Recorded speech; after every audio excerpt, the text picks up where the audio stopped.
There is no escaping Aperture Laboratories, not in the first Portal game, nor in the second Portal game.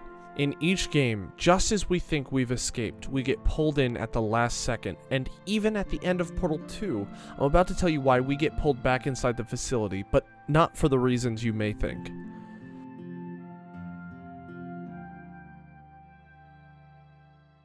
Throughout the entirety of Portal 1, GLaDOS only seems to be interacting with us. For a facility that could house thousands of different participants, why does GLaDOS seem to be only interested in us? This can lead us to believe one of two things. Either the test subjects in the facility are just going about their business and GLaDOS only cares about us, or that we are the last remaining test subject and GLaDOS can only speak to us. It seems likely that the second one is the most true, since GLaDOS released a deadly neurotoxin killing all of the scientists, and every other test subject may be dead, either from that or from additional testing after. So GLaDOS goes about her normal business of testing and testing and testing, and Chell might actually be the last person to ever be tested because she is on the do not test list. But what GLaDOS doesn't realize is that Chell was rejected not for lack of ability, but for a 100th percentile abnormal tenacity rating. The notes say specifically, test subject is abnormally stubborn. She never gives up, ever.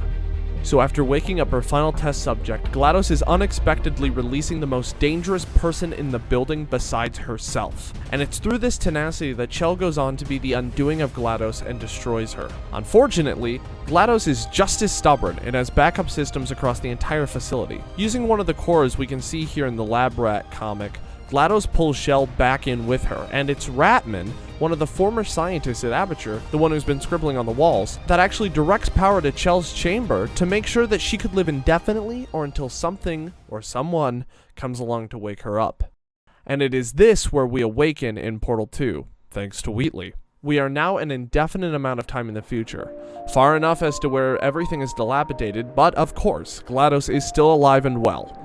We have our chance to kill GLaDOS for a final time by putting Wheatley into her body, only to realize that the worst things about GLaDOS aren't because she's GLaDOS, but because the scientists developed the GLaDOS system in such a way that the drive to test overcomes all else. So Wheatley becomes insane and attempts to kill us. Well, this is the part where he kills us. Hello! This is the part where I kill you! So with GLaDOS as a potato, we begin exploring the remnants of the Legacy Aperture Laboratories. Cave Johnson gives horrific insight into how he was treating his test subjects, his escapades with lemons, and how moon rocks make up the material that portals can be placed on, which will be important here in a minute.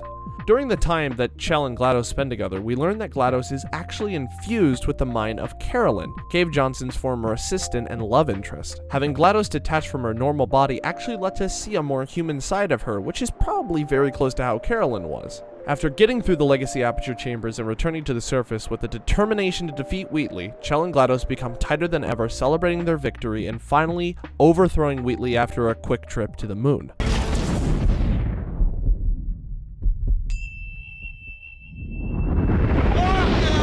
It's the scene here that really makes you wonder something. As we lay on the ground staring up at the sky, we have the ability to fire a portal at the moon. And do you know what scene comes directly after this one? The scene cuts to black, and we wake up in a room with Atlas and Peabody and GLaDOS all staring back at us. GLaDOS had dragged us somewhere different in the facility. Whatever room we were in after having fired a shot towards the moon was incredibly close to the outside world, and it was very, very likely above ground. We were inches away from being outside the facility. Now, maybe you can argue that GLaDOS dragged us away to give us medical treatment, but I'm highly doubtful considering she is, GLaDOS.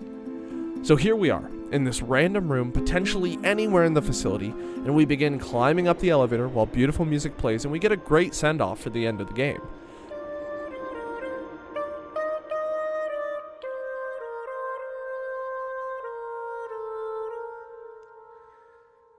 And as we approach the top, we are greeted to a beautiful morning scene where the wheat is billowing and the sun is blue without haze. The expansive world waits for us.